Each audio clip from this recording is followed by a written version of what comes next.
Are you serious? Yeah. Oh God, let me retweet this. Please don't. No. Please don't. On the hotline, Sactown Sports Kings insider Frankie Cartoscelli brings the boom. We bring the boom. That's what we do. Whoever did this laughed. I still don't know why I am just being attached to this, but it's fine. We do I something think new I was gone, Frankie. I honestly don't know the story. I was gone, I think. well, I can tell you the story. Yeah, please do, Chris. It's story time with Christopher Laud.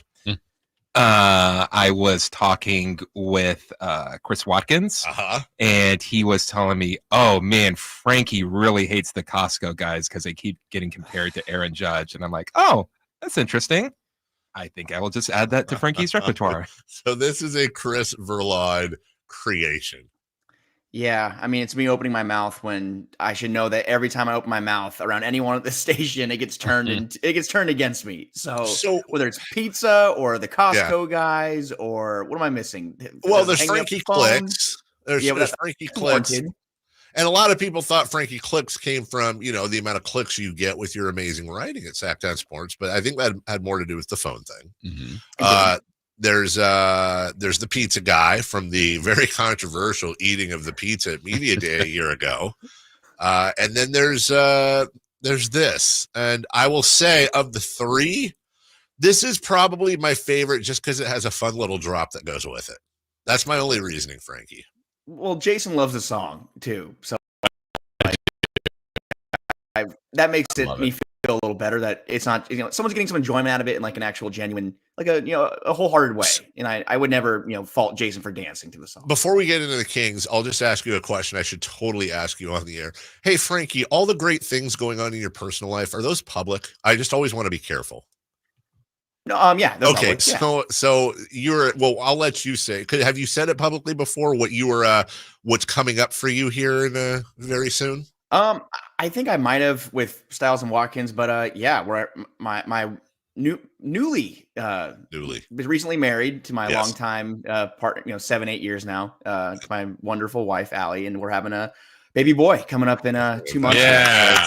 Little Rizzler is on his way. Nope, no Rizzler, no Big Justice, just another kid that's oh my God. Dude, we just went over the story about Joel Embiid pushing the guy for bringing up, geez. Listen, congratulations, first of all. Also, I'm really sorry. I say that as a parent. Just congratulations, and I'm sorry. Life, as you know, is ending soon. Have you? Don't make this doesn't have to be public. I'm just honestly curious. Have you landed on a name? And that's another thing that a lot of people are having fun with. And it really wasn't my idea. It wasn't my fault. I really promise. And I wish she's on awake. I'd have her back me up. But is it Damar? Is it Damar? No, it's not Damar. That was that and Aaron Judge were runner ups. But it's gonna be Junior. It's gonna be Franklin Jr. Hey, Frankie Jr. Yeah, and she's calling him Junie. I'm not sure how that's gonna work when we get older, but it's there's a lot of Italian family names. Franklin and Angelo are both. That's my first and middle name. They're both family names, and we're rolling with it. So, I'm seeing already comments pop up, and people keep telling me the same thing to sleep now. And trust me, we're trying our best. We're getting all those things out of the way. I will continue to lean on the parents at the station, you guys specifically, about how to survive each phase. But it's coming. I can't believe it's already November, and we're having our baby shower this weekend, and after that, it's going to be very real. So, good for you. What's the due date? Yeah. Due date is January 15th. Oh, look at you. Okay. Yeah. Congratulations, Frankie. I'm going to miss Kings Warriors, man. Can you believe it? Are you really? Wow. Not committed to the job. Okay. I'll be back in late February, and the first game back's Kings Warriors. Don't worry. I'll be fine. My daughter, my first, was born the day before Media Day. I've told this before. I went into Media Day. I saw the hospital band on my wrist, and I asked my running question to everybody who I knew was a parent was what any advice. And I'll never forget Reggie Theus's advice. I've said this before, and we played it on the air. Reggie's advice was, at some point you have to absolutely whoop him. And I went, what? And he goes, no, he didn't. He goes, You have to just lay into them at some point when they're old enough to remember, so you don't have to do it again. You just have to threaten to do it. I was like, okay, because I didn't take that advice. Let's just put it that way. But that was Reggie's advice for parenting. Yeah, I might let that one kind of just like, I'll take the other ones that are people are giving me, and that one can just kind of be on the back burner. Gotcha. I don't think that one's going to be hopefully not needed. So, well, for everybody who's going to his baby shower, just know there's one gift above all that works at baby showers, although it's boring: diapers. Yeah, diapers. Undefeated. Can't have enough diapers. Yeah, go straight through the baby, and they just sit there and look at you while you do your thing. Get used to wiping, Frank. I'm already doing a lot of reading. I would like to practice. I've never actually changed a diaper before, so this is going to be well, Jason will help you out. Yeah, Jason, you want to show me some? Sure, no problem. We can let's put a diaper on a chicken bake. We can get some practice in that way. That's the Costco guys. That's the Costco guys. Oh, because they bring the boom. Okay, I got you. Because they bring the boom. Go ahead, Jason. All right. Save us here.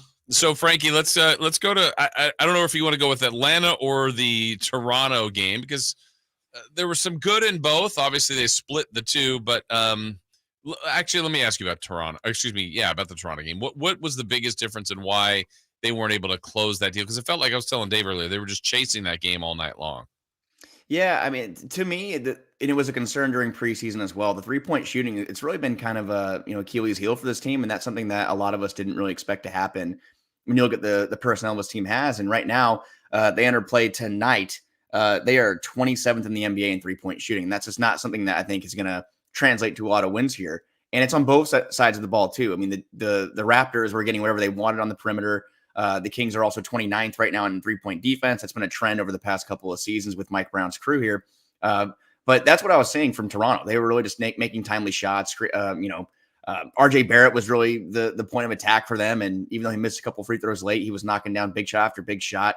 And to me, I think that's something the Kings have to figure out. Can they find consistency from the perimeter? Can they consistently defend the perimeter? Because right now, they're a top 5 offense.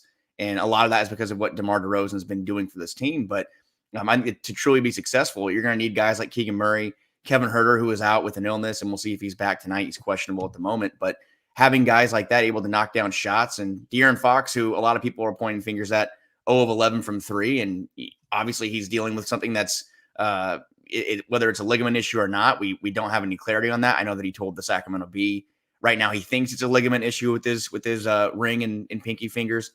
We'll see if that's something that can be resolved in the time being. But 0 of 11 from 3 is going to hurt the Kings and weigh them down as well. But I really think that everything as far as how they're executing on the floor looks pretty good. It's just the 3-point shots aren't falling, and I think that they will at some point pretty soon here. Frankie, I'm looking at a stat here that's quite impressive. DeMar DeRozan, 25.3 points per game on 52.5% shooting this year.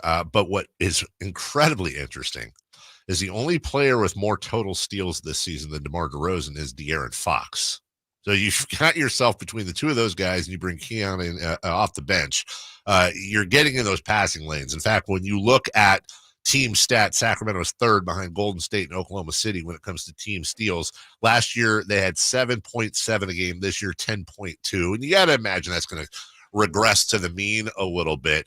But it does look like in the midst of all of this, most of your defensive metrics have actually improved year on year so far this year.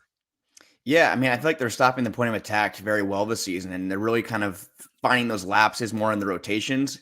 And you see Mike kind of tinker with his lineups and tinker with his adjustments. He goes to zone in some sets during some games, and they get burnt sometimes. I think that Mike does have a quote that nobody in the NBA has a good zone defense, and that's something he kind of throws out there to kind of switch things up when they're getting burnt. But like you said, they have really good point of attack defenders in De'Aaron Fox, DeMar DeRozan, who early in his career was a really great, impactful defender. And I think the metrics have kind of graded out on him over the years. But this year, like you said, defending the ball very well. And Keon Ellis, someone who's gotten more run after, he had a DNP CD, I think, in the second game of the year, which, made a lot of people upset. And now Mike's found a way to reintegrate him and really a lineup in a rotation that's very thin right now, mostly at the forward spots. But having players like Keon Ellis, De'Aaron Fox, and DeMar DeRozan who can disrupt opposing offenses, that's not something the Kings have had, much over the years, and specifically not 3 players. And we're not even talking about Keegan Murray yet, who I can't remember the stat I saw over the weekend, but I think the Kings, it was 28 points better the difference when he's on the floor this season compared to off. His defensive impact has been, we saw what he did last year too, how he was there as well. So having really 4 players that can play average or above average defense at this point is put the Kings in position to where, they're not 5-1, they're not 6-0, but if you look at the first 2 losses of the year, we're really talking about late game execution. And I think the minutes per game could be a reason why some of these losses have happened. They have 3 players in the top, or 4 players in the top 11 in minutes per game right now. That's just not sustainable. So you're seeing in these late game situations, that defense kind of starting to, the effectiveness isn't really there. So I like to see the Kings have multiple impact defenders, but they need to find a way to plug those holes late in games. And we saw that happen in games 1 and 2, and we saw it happen in Toronto. Yeah, Frankie, I was going to ask you about that, about the minutes. So the starters are playing a ton of minutes, and I also think they're not getting what they need out of their bench. So kind of how do they get those two work together where Coach Brown trusts his bench and gets more out of it, and that way they can shrink those starters' minutes? Yeah, I mean, he's searching for it. He's definitely looking for it right now. And you saw the other night with Doug McDermott being put in the starting lineup. I think that's a point that he wants to keep that balance of shooting with defense. And that's why I think Keon Ellis, who a lot of people thought was going to be the starting, shooting guard coming into the season, but having that balance of shooting and defense is very important to Mike. And I think that he's going to continue to try to find those players who can, strike that balance. And Trey Lyles is someone who's brought a lot of physicality over the years, someone who can, be a plus on offense too. But outside of those top 7-8 in the rotation, they're very thin. And I don't know how you really address that in house until you get Devin Carter back, who maybe that lengthens things out a little bit, did that 1 through 9 in the rotation. But I do think that at some point, whether it's, in the coming weeks or months or the deadline, they're going to have to make an addition. And I don't know if it's going to be a splashy addition, someone that's going to be a starting caliber player, but the Kings need more from their forward spots. And Domantas Sabonis, the Kings have to cross their fingers and hope he stays on the floor, because also if he had to miss any time, I don't know if you roll Alex Len at the starting center and trade your backup 5 and Orlando Robinson, you don't know what you have in him just yet, but they definitely need more length at those forward spots. And I will say the starting 5 and into Malik Monk, that closing lineup is, as best as there are in the NBA right now. That's a great lineup. And I think that as far as best 5-man lineups, they're among the best in the league right now. In effectiveness, but they need a deeper roster, in my opinion, and whether that's the forward spots or across the board. But I think you have to feel really good about their starting 5 and in their first couple spots off the bench. But I think Mike and the coaching staff are trying to kind of find that balance and have it so guys aren't playing 40+ minutes a game and at this early point in the season. Frankie, we were looking at the game against Toronto, and towards the end, it did seem there was a little bit of hero ball going on, which is a worry that it's my turn, and then my turn. Now with Sabonis on the floor, who's obviously great at distributing, as is De'Aaron Fox, one early, again, very short sample size, but one early trend that I don't think we like. The Kings are 16th in the NBA in assists per game at 25.5. That's down right now from 28.5 last year, which is fairly significant. Do you think that is a blip? Or is that something you worry about that may be a negative in injecting DeMar DeRozan into the offense?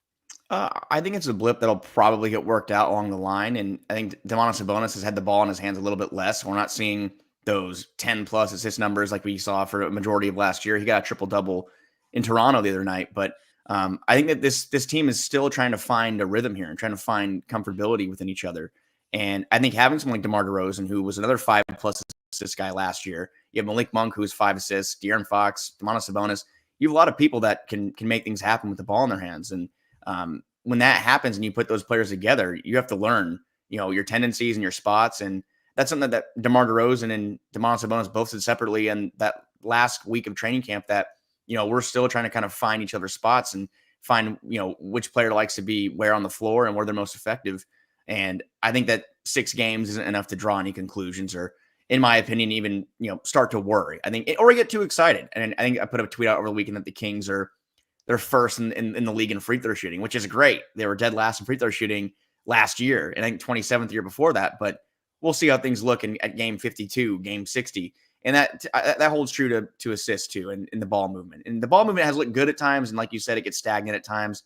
And to me, that is a matter of guys that are playing, still, this is the first 2 weeks they've really played together at this level. And it's very, very early to draw any conclusions and ring any alarms, or in my opinion.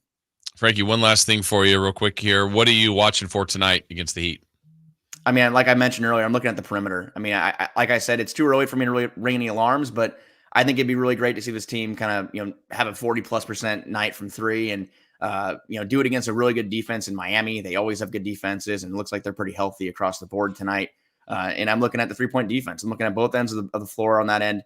I think that one end, the defensive end, will hurt them a lot more than the offensive end. We've seen the Kings; they can score 120 points on a bad shooting night from three. But if you allow opposing offenses to score 130 plus points like we saw the other night, it's not going to work very well. And Miami's a team that can definitely cause damage. So I'm looking at the perimeter, and I'm looking at De'Aaron Fox, who continues to work through that finger injury. Can he have a good night from the perimeter? He says that it's not impacting the way he shoots the ball, but I think that would alleviate some concerns for sure to see him have a good night. That is our insider, Frankie Cartoscelli, Sactown Sports, soon to be Daddy Cartoscelli. And he's going to be like junior, right, around the house. He's not going to be like little Frankie. He's going to be a junior. He might be a junior, a junie. I think some people. I saw a comment too saying, "Is FJ a thing?" Like, yeah, I think some people might call him FJ. I don't know. There's a million things. And when you're named Frank, a lot of people call you a lot of different things. And are you going to be a Frank? Are you going to Frank when you're a dad? Are you going to become Frank and he'll be Frankie? I probably will have. Yeah, if he wants to go by Frankie, I probably have to pass the torch, right? I mean, I think we can't have two Frankies in the house. But well, Uncle Verlad's still calling him Little Rizzler. You're going to call him I'm sure he'll be very confused. The last thing, have either set of grandparents? That's also another important thing. Have they assigned themselves the grandparent name? Yes, both grandparents. They've all been sorted out, and it's kind of what we call our grandparents on like that side. We're just kind of passing that down to our parents and that, and that's what they want to. So it's Grammy or Grandpa. Grandpa, Grandma. I don't know. It's My mom and dad made it very clear when before Avery was born. They said, "I shall hence be known as Pop Pop and Nani." Okay, so we're a Nani and a Pop Pop, and perfect. It is what it is. Yeah. So congratulations. Okay, perfect. Pile those diapers up, brother, and we'll talk to you soon. Thank you. I will. Thanks, guys. All right, take care. Also, having kids here, good job security, because it's like even if you're not doing a great job, it's like he just had a kid. Yeah. Can't do it. Nope, can't do it. Sorry. That's what I used to hang on to. It didn't work. Because you're still here. I am. Yeah. Oh, I'm back. Oh, yeah. We don't talk about that. You're right. Yeah, we do sometimes. We'll take a break. When we come back, a little audio from the weekend, Atlanta and Toronto. We'll recap those games for one last time, and then it'll be Kings versus Heat tonight. We'll do all that right after this in 1 minute. De'Aaron Fox plays